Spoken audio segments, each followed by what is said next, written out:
자, 교회사 파트 3. 오늘은 1과의 두 번째 시간 신성 로마 제국입니다. 앞서 이제 멸망했던 서로마 제국이 신성 로마 제국으로 다시 부활을 하게 되는 역사를 오늘 좀 보려고 하는데요. 이 서로마 제국이 부활했다라는 것은 서유럽 역사에 큰 영향을 미쳤을 뿐만 아니라 이 가톨릭 교회에도 굉장히 큰 영향을 미쳤습니다. 특히 신성 로마 제국은 오늘날 독일의 전신이거든요. 이 종교 개혁의 신호탄이 터진 나라이기도 했습니다. 그래서 이 역사를 아는 것이 상당히 중요하다라고 할 수 있습니다. 오늘 다룰 내용은 이제 오토 1세, 오토 대제라고 불리는 그의 이야기부터 이제 중세교회의 특징이라고 할 수 있는 수도원, 그리고 중세 서방교회 안에서 이제 생겼던 여러 가지 문제들을 전체적으로 간략히 다루도록 하겠습니다. 오늘 강의는 프랑크에서 독일로, 그리고 수도원 개혁운동, 마지막 서임권 논쟁 순서대로 살펴보도록 하죠. 자, 먼저 프랑크에서 독일로 이동하는 세계사의 무대를 좀 보도록 하겠습니다. 이름에서도 이미 여러분이 좀 유추하실 수 있을 텐데 프랑크, 어디인가 익숙한 나라 이름과 닮았죠. 바로 오늘날 프랑스의 전신입니다. 서로마 제국이 무너지고 서유럽 북부에서 남하한 이 게르만족이 유럽 대부분을 장악하는데요. 본래 이탈리아 중심의 라틴족과 게르만족에는 상당히 큰 차이가 있습니다. 물론 우리 눈으로 봤을 때는 뭐 남부 유럽인이나 북부 유럽인이나 다 백인처럼 보이긴 하지만 라틴 사람들은 기본적으로 그리스에서 넘어온 민족 계열들이에요. 그런 후손들이죠. 그래서 언어도 비슷한 게 많고 또 문화도 보면 굉장히 많이 겹칩니다. 후일에 로마 제국이 이제 동과 서로 나뉘면서 이 언어가 나름의 장벽을 놓기는 했습니다. 이 서쪽에서는 라틴어, 그리고 동쪽에서는 그리스어, 이런 식으로 장벽이 되기는 했지만 그럼에도 뿌리의 측면에서 봤을 때는 동로마든 서로마든 그들의 조상에서는 분명히 비슷한 점이 많죠. 반면 북부에 정착했던 게르만족은 큰 키, 그리고 금발 벽안이 특징입니다. 오늘날 북유럽 사람들의 평균 신장이 굉장히 큰 이유도 바로 여기에 있다고 할 수 있죠. 남부 유럽 민족, 그러니까 이제 로마 사람들의 특징은 굉장히 퇴폐적인 문화가 강하다는 겁니다. 문학, 그리고 음악, 조각, 이런 예술 분야에 굉장히 뛰어났고 철학과 정치가 굉장히 발달했어요. 그래서 우리가 알다시피 그리스가 일찍이 민주주의를 태동시켰죠. 로마가 거대한 제국을 완성시킬 수 있었던 것도 그런 이유라고 볼 수 있을 겁니다. 반면에 게르만족은 문자가 없었고요. 음악이나 무용도 굉장히 단순했어요. 예술이 발달하지 않았습니다. 그리고 여전히 부족 중심의 공동체 생활을 굉장히 오랜 시간 이어왔어요. 무슨 말이냐? 정치가 발달하지 않았다는 얘기죠. 이 동쪽에서 이제 훈족이 넘어오면서 유럽 서부와 남부로 밀고 내려올 즈음에야 게르만족들은 왕국의 형태를 갖추기 시작했습니다. 지난 시간 살펴보았던 이제 프랑크 왕국은 서게르만 사람들이에요. 지도를 보시면 이제 게르만족들이 위에서 내려오는 이동 경로를 대략 볼 수 있는데요. 서게르만 사람들은 앵글로족, 섹슨족, 프랑크족, 그러니까 오늘날 영국과 프랑스 지방을 차지합니다. 그리고 북게르만 사람들은 덴마크족, 노르만족 등으로 오늘날 프랑스, 독일, 네덜란드 이런 해안선이 이어지는 북해안 지방을 차지하고요. 고트족, 반달족 등은 동게르만 사람들인데 지중해까지 내려와서 에스파냐 그리고 이탈리아에 진출을 합니다. 그런데 우리가 살펴봤지만 프랑크 왕국은 한 세기 만에 몰락하기 시작하죠. 751년 프랑크 왕국의 피핀, 페팽이라고 불리는 이 피핀 3세는 교황과 손을 잡고 카롤링 왕조를 열었습니다. 그리고 샤를마뉴가 800년 교황 레오 3세에게 황제관을 수여받으면서 로마의 황제가 되었죠. 그러나 이 샤를마뉴가 죽은 후에 지방 호족에 대한 지배력이 약해지면서 왕권도 같이 약해집니다. 특히 이제 프랑크 왕국이 점차 힘을 잃는 이발 빠진 호랑이가 되는 그 과정에는 두 가지 조약이 있다고 할 수 있어요. 여러분 세계사 시간에 배웠겠지만 다시 한번 복습해 보자면 첫 번째는 베르댕 조약입니다. 수도원과 교회를 적극적으로 후원하고 또 성직자를 정계에 등용했던 소위 경권왕이라고 불리는 루도비쿠스가 있습니다. 이 루도비쿠스가 죽기 전에 이제 새 아들에게 왕국을 분할 상속하겠다고 했어요. 이거는 프랑크의 전통입니다. 왕자들이 여러 명이 있으면 그들에게 왕국을 나눠서 물려주는 것이 프랑크 왕국의 전통이에요. 그래서 이제 그렇게 하겠다고 한 건데 한마디로 권력 싸움이 일어난 거죠. 사실 루도비쿠스가 죽기 전에도 이미 형제들 사이에 몇 번의 난이 있었습니다. 그런데 그가 죽고 나니까 이제 본격적으로 싸우는 거죠. 이 왕국을 다 차지하고 황제가 되고 싶었던 이 로타리우스 1세가 결국에는 먼저 싸움을 일으켰지만 패배하고 맙니다. 그래서 843년 형제들과 이 베르대행에서 조약을 맺었는데 이때 프랑크가 세 개의 나라로 확실하게 쪼개지게 돼요. 그래서 여러분 지도에 영토를 보시면 조금 이상하다고 느낄 수 있습니다. 왜 보통 저렇게 영토를 나누진 않죠. 저렇게 가로로 길게 되면 통치하기가 어렵습니다. 그런데 이렇게 나라를 나눈 이유는 이 로타리우스가 또 중프랑크, 저 가운데 기다란 지역을 통치했거든요. 이 로타리우스가 어쨌든 명목상 황제였기 때문입니다. 그래서 프랑크 제국의 수도인 아헨, 그리고 서방교회의 수도라고 할 수 있는 로마를 다 그에게 준 거예요. 그러다 보니까 이제 저렇게 가로로 긴 통치 지역을 할당받게 되었다. 이렇게 볼 수 있을 겁니다. 그래서 여기서 우리가 확인할 수 있는 것은 베르댕 조약부터 서와 동의 어떤 분리가 일어난다라고 볼 수 있습니다. 이 당시에도 이미 서프랑크에서는 로망서를 쓰고 있었고요. 동프랑크에서는 이 게르만어를 쓰고 있었습니다. 그래서 같은 프랑크 왕국이지만 서로 말이 달랐고 서로 언어가 통하지 않는 그런 현상이 있었고 이제 이때 땅까지 갈리면서 점차 우리가 아는 프랑스와 독일의 어떤 분할이 나타났다. 이렇게 말할 수 있는 것이죠. 그리고 중부제국의 이 특이한 영토는요. 30년 뒤인 870년 메르센 조약으로 다시 한번 재편성됩니다. 그래서 여러분들이 지금 메르센 조약으로 재편성된 영토를 보시면 오늘날 이제 프랑스, 독일, 이탈리아의 국경이 어느 정도 보이죠. 왕국의 분할이 이때 이제 이런 형태로 고착이 되는 겁니다. 하나의 큰 제국이었는데 이제 갈라지게 되는 것이죠. 프랑크 제국의 카롤링 왕조는 그렇게 역사의 뒤안길로 사라집니다. 하지만 이제 명목상 황제의 지위는 서프랑크에 계승이 됐어요. 그래서 계속 명목상 황제의 이 명맥을 이어오다가 899년 결국에는 대가 끊기고 맙니다. 이후 10세기에 프랑스와 독일은 프랑크 제국의 분할 상속제, 그러니까 아들들이 있으면 왕자들한테 통치를 나누어서 상속하는 게 아니라 장자 상속제를 선택합니다. 즉 맏아들이 왕국을 통으로 상속받는 그런 제도를 선택하면서 서유럽 제도도 조금씩 바뀌기 시작해요. 자, 그런데 여러분, 이제 카롤링 왕조가 무너지면서 프랑크 제국이 이렇게 갈라진 거 아니겠습니까? 이게 과연 가톨릭 교회 입장에서는 반길 만한 일이었을까요? 아니었어요. 왜냐? 다시금 서로마 제국의 악몽이 떠올랐기 때문입니다. 로마를 보호하고 교황과 결탁할 강력한 세속 군주가 없어지는 거예요. 그러면 교황권도 당연히 약해지겠죠. 그리고 로마 귀족들이 교황 선출에 개입하기 시작합니다. 그러면서 가톨릭 교회는 큰 혼란에 빠지기 시작해요. 가톨릭 교회에서는 이 시기를 암흑시대, 세쿨룸 옵스크룸이라고 부르기도 하고요. 혹은 창부정치, 포르노크라티라고 합니다. 교황 자리를 사고 파는 것부터 시작해서 그 다음에 이 지방의 호족들이, 로마 주변의 호족들이 자기 마음대로 교황을 세웠다 폐위시켰다 하는, 그리고 동시에 여러 명의 교황이 군림하는 그런 아주 혼란스러운 시기였어요. 그런데 독일에서 새로운 왕조가 열립니다. 그리고 국면이 바뀔 조짐을 보였어요. 독일에서는 919년 작센 왕조가 들어섭니다. 그리고 작센 왕조를 연 하인리 1세가 빠르게 독일 지방을 통일하기 시작해요. 그리고 그의 뒤를 이어서 오늘 우리가 집중적으로 살펴볼 오토 1세가 936년에 즉위합니다.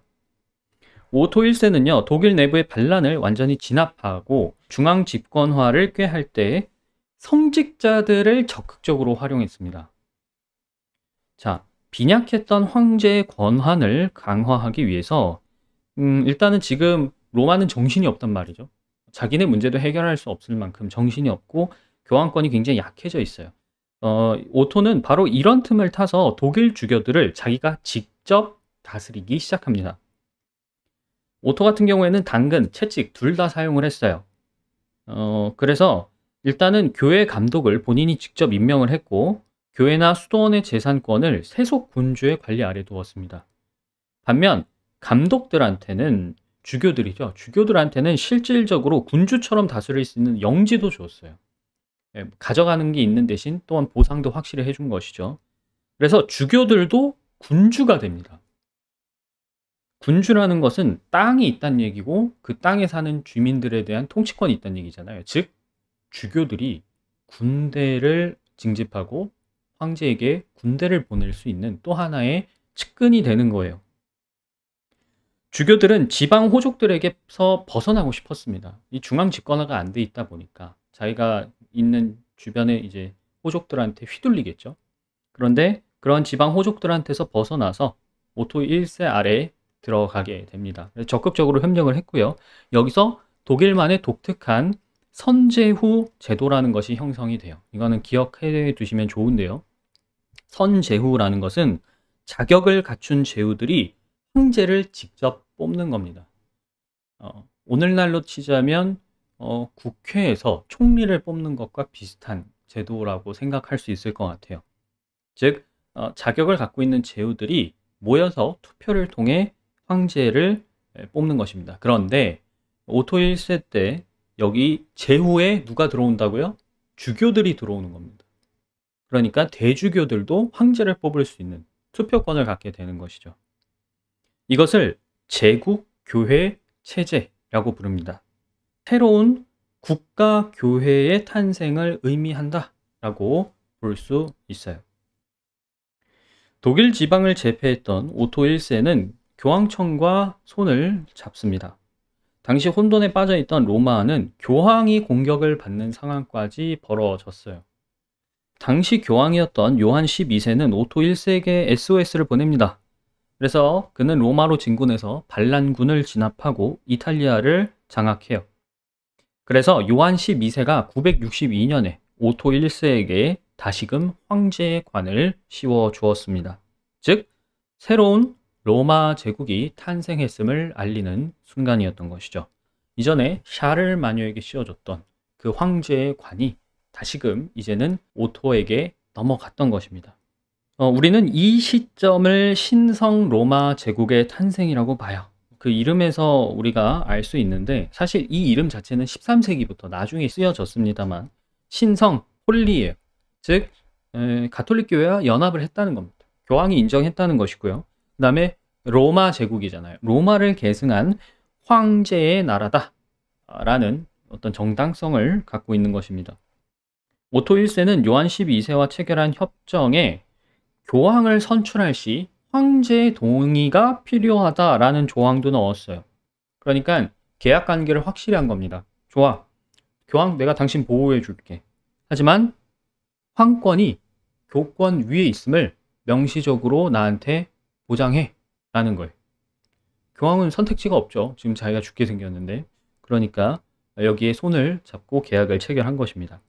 그리고 놀랍게도 오토 1세는 요한 12세에게 혐의를 씌워서 폐위시킵니다. 그리고 다른 교황을 자기가 세워요. 이것은 이 역사상 처음 일어난 일입니다. 황제가 교황을 폐위시키는 일은 처음 있었던 일이에요. 자, 이렇게 오토 1세는 이 효과적으로 독일을 장악하고 또 가톨릭으로부터 정당한 명분을 확보하였습니다. 자, 그 다음에 이제 수도원 개혁 운동에 대해서 조금 살펴보려고 하는데요. 동프랑크, 그러니까 오늘날 독일에 아까 작센 왕조가 들어서면서 오토가 이제 권력을 잡았다 그랬잖아요. 오토 1세부터 이제 신성 로마 제국이 시작이 되는데 여기에 본격적으로 대두가 되는 몇 가지 문제가 있었습니다. 첫째는 수도원 문제였고 둘째가 서임권 문제였어요.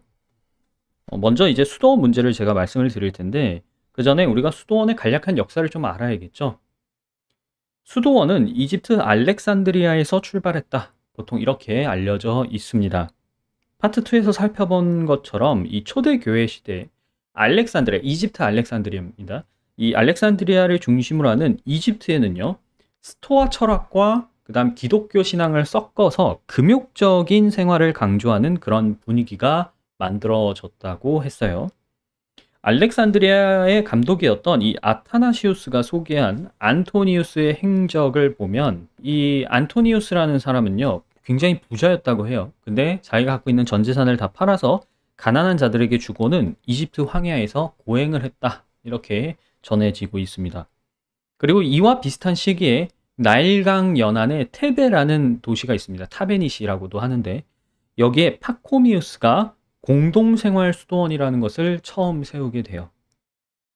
수도, 은둔자로서 혼자 지내면서 고행을 통해서 자기의 어떤 정욕을 벗어내고 초월적인 상태가 되기 위한 수련이라고 정의를 할 수 있는데 이게 혼자 하려다 보니까 불편한 것도 많고 힘든 것도 많은 겁니다. 아시다시피 사람은 사회적 동물이죠. 혼자 고립돼서 계속 살다 보면 정신적인 측면에서도 좋지가 않습니다.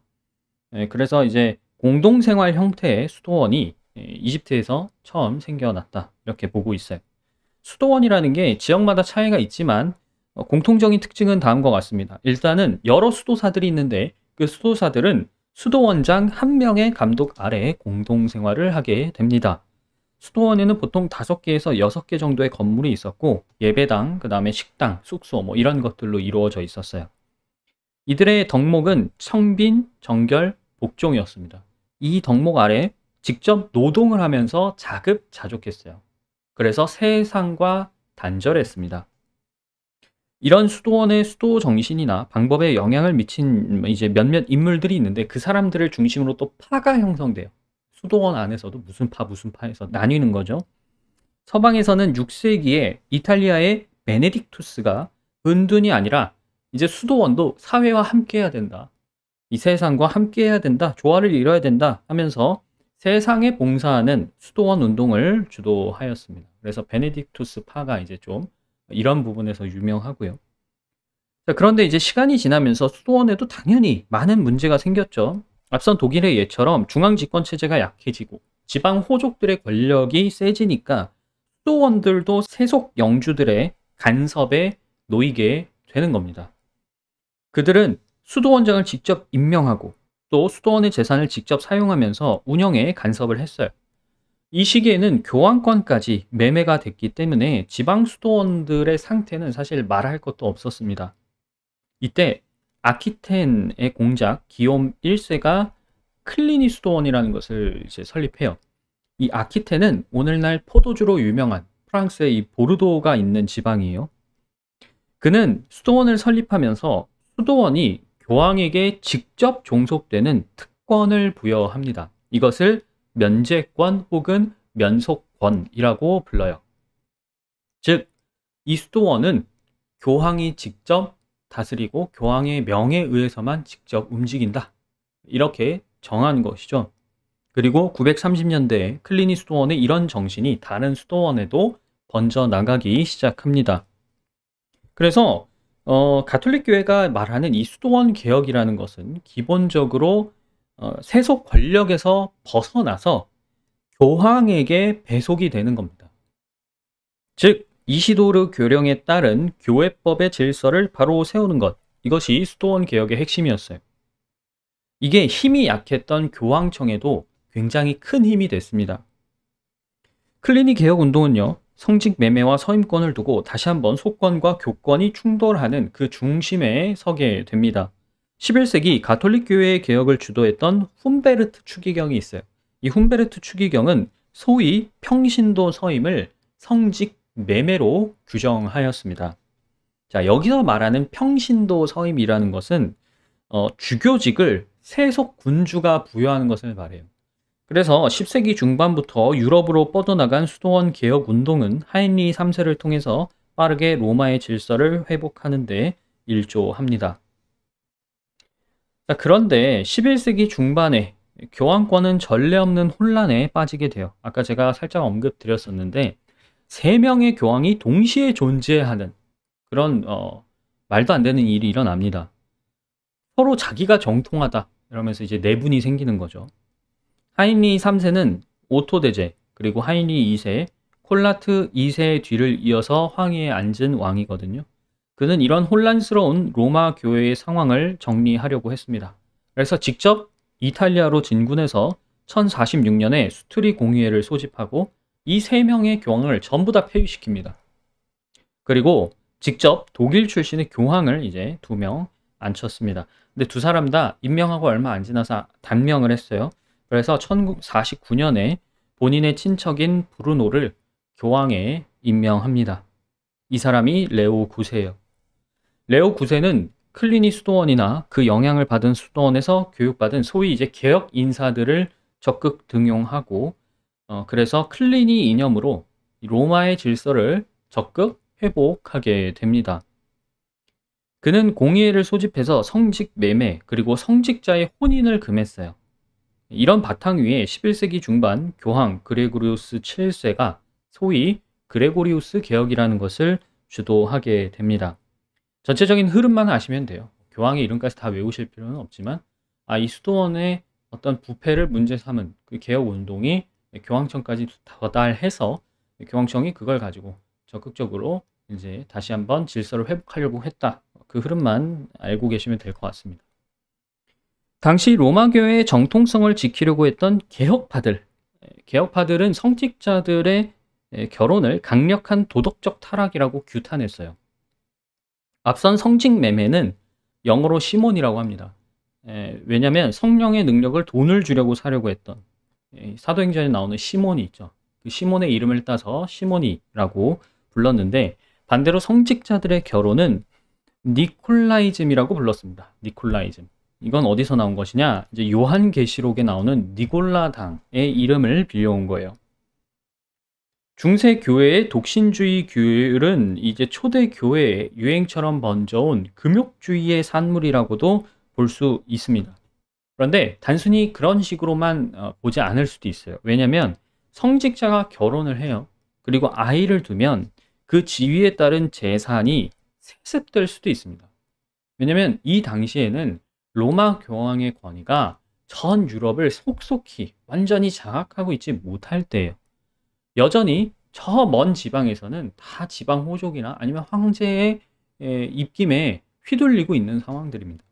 그런데 이들이 특히 독일 같은 경우는 제후와 같은 영주들과 같은 그런 입장이기도 했기 때문에 이들이 결혼을 하고 자식이 생기면 그 자식한테 교회와 관련된 것도 계속 물려줄 수 있는 가능성이 생기는 거죠. 그러면 어떻게 되겠습니까? 교황권은 또 약해지는 거예요. 그 재산은 그리고 그들의 어떤 권한이라든가 이 모든 것들은 다 교황에게 소속이 되어 있어야 되거든요. 그래서 이런 것을 막기 위해서 성직자의 결혼을 이제 강력하게 금지했다라고 보는 관점도 있습니다. 쉽게 말하면 한 사람이 교회만을 위해서 한평생 봉사하도록 해서 세속적인 분쟁에 휘말리지 않게 하겠다. 그런 전략이라고도 할 수 있겠죠. 가톨릭 교회에서는 이제 이런 논거를 영적인 순수성을 더럽히지 말아야 하기 때문이다. 그런 식으로 얘기를 하고 있습니다. 자, 그 다음에 이제 클리니 이념으로 로마의 질서가 어느 정도 회복이 되고 있던 중에 하인리 3세가 죽고 하인리 4세가 집권을 합니다. 근데 그가 처음에 집권했을 때에는 고작 6살에 불과했어요. 그러니까 이 황제가 적극적으로 황제권을 사용하기에는 약했겠죠. 교황청은 이 틈을 놓치지 않습니다. 그래서 이때 적극적으로 권력 회복을 노려요. 1073년 교황에 오른 그레고리우스 7세가 강력한 개혁 운동을 펼치게 됩니다. 물론 여기서 말하는 개혁은 가톨릭의 입장에서 개혁인 겁니다. 가톨릭의 입장에서 가톨릭의 질서를 회복하겠다라는 뜻임을 기억하세요. 자, 이 그레고리우스 7세와 하인리 4세는 결국에는 정면으로 충돌하고 맙니다. 그리고 그 중심에 무엇이 있었느냐? 바로 서임권이었어요. 서임권 하면 성직을 부여하는 권한입니다. 앞서 클리니 개혁 운동에서 지탄을 받았던 문제가 뭐였어요? 평신도 서임이라 그랬잖아요. 그걸 가톨릭 교회에서는 성직 매매라고 규정했다 그랬잖아요. 세속 군주가 성직자를 서임하는 문제를 해결해야만 했습니다. 교황청 입장에서는. 왜? 결과적으로 교황의 권위를 복구하려면 서임권은 반드시 교황이 갖고 와야만 했어요. 이 다툼의 본질은 성경이 기준이 된다고 보기는 어렵습니다. 앞서 계속 등장했던 교회법을 바탕으로 하는 거예요. 그 위작이라고 판명났던 이시도르 교령, 그 교령에 바탕한 이제 교회법을 세우는 데 있는 것이고, 교황청은 파문이라는 무기로 이 싸움에 임하게 됩니다. 지난 시간에 잠깐 언급드렸지만 파문, 이것은 이 가톨릭 교회 안에서는 영생을 잃어버리는 것과 마찬가지, 지옥에 가는 겁니다. 수도원 개혁 운동은 수도원을 넘어서 다시금 로마 교회와 또 로마 황제의 충돌로 번져요.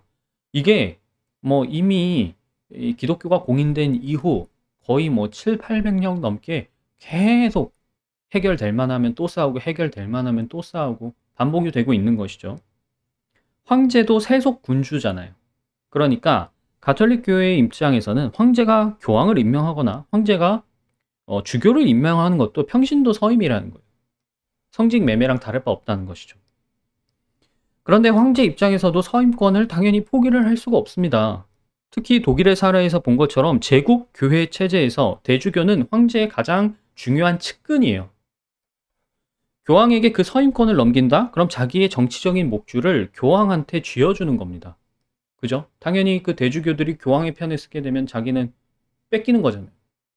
결국 그래서 그레고리우스 7세가 1075년 평신도 서임을 금지하면서 이걸 어기면 세속 군주라고 하여도 파면하겠다 그래요. 그러니까 하인리 4세가 내가 주교를 서임하면 나를 파면할 거야? 그러면 나도 너를 폐위시키겠어 라고 하면서 1076년 보름스 공의회를 열고 교황을 폐위시킵니다. 교황도 이제 가만히 있지 않아요. 나를 폐위해? 그럼 나도 너 파문할 거야. 그래서 같은 해 사순절 공의회를 열고 하인리 4세를 파문해요. 이것은 처음으로 교황이 황제를 파문한 사례였습니다. 여기서 우리가 알 수 있는 건 뭐예요? 교황권이 그만큼 강력해졌다는 거예요. 그 전에 하인리 4세 이전에 오토와 하인리 4세 사이에 있었던 일들을 보면 황제가 와서 그잖아요. 하인리 3세 때도 그랬지만 황제가 와서 교황을 폐위시키고 교황을 세우고 막 이랬단 말이에요. 그런데 이제 교황권이 세지니까 로마도 강하고만 있지는 않는 것이죠. 하인리의 정적들이 이걸 빌미 삼아서 그를 협박했습니다. 한마디로 하인리를 버리고 교황청에 손을 잡은 거예요. 정치적으로. 그래서 1년 안에 교황에게 사면을 받지 못하면 우리는 새 황제를 선출하겠소. 이렇게 통보를 합니다. 결국 하인리 4세가 위험을 무릅쓰고 겨울에 알프스를 넘어서 이탈리아 카노사로 향해요. 그리고 여러분들이 알고 있는 그 유명한 카노사의 굴욕이 바로 여기서 펼쳐집니다. 그는 성문 앞에서 맨발에 수도복을 입고 3일 밤낮을 눈 속에 서서 용서를 빌었어요. 황제가 교황에게 용서를 빌기 위해 눈밭에 3일 동안 맨발로 서 있었다. 그야말로 굴욕적이지 않을 수가 없는데요. 그레고리우스가 마지못해서 그를 성 안으로 들이고 파문을 철회하게 됩니다. 물론 이건 일종의 쇼였어요. 진짜로 하인리가 정말 고개를 숙인 것은 아니었습니다. 그는 아들이 일으킨 급한 불을 끄고 1084년에 로마를 점령해서 바로 이 그레고리우스 7세를 추방시킵니다. 이후 50년간 서임권을 두고 벌인 이 싸움이 1122년 보름스 협약으로 마무리가 돼요. 이 보름스 협약의 내용은 간단합니다. 서로 권력을 분리시키자. 그런 협약입니다. 이때 이제 영적인 힘의 상징이라고 불리는 지팡이 그리고 반지가 있는데 이건 교황이 주자. 그리고 세속 통치권의 상징인 홀이 있죠. 홀은 이렇게 지팡이 같이 생긴 그 끝에 장식이 있는 것을 홀이라고 하는데 그 홀은 황제가 주자. 서로 이제 그만 싸우자 하고 약속을 하게 됩니다. 자, 오늘 이제 신성 로마 제국의 탄생과 다시 한번 벌어진 속권과 교권의 다툼을 살펴봤습니다. 간략히 요약하자면 프랑크 제국이 갈라지고 카롤링 왕조가 무너지면서 교황권도 함께 또 무너집니다. 서로마 제국의 비극이 다시 재현된 것이죠. 독일 지방을 제패한 오토 1세는 교황청과 손을 잡았고 그 결과 샤를마뉴의 뒤를 이어서 새로운 로마 제국이 탄생하게 됩니다. 그것이 뭐다? 신성 로마 제국이다. 오늘날 독일의 전신이고요. 그 다음 세 번째, 수도원 개혁 운동이 교황과 황제의 서임권 싸움으로 번지면서 카노사의 굴욕이라는 사건이 일어났고요. 결국에는 속권과 교권을 서로 타협하자는 보름스 협약이 체결되었습니다. 그러면 우리가 이제 다음 시간에는 일부 마지막으로 중세 유럽의 어떤 핵심적인 사건이라고 볼 수 있는 십자군 전쟁에 관해서 공부해 보도록 하죠.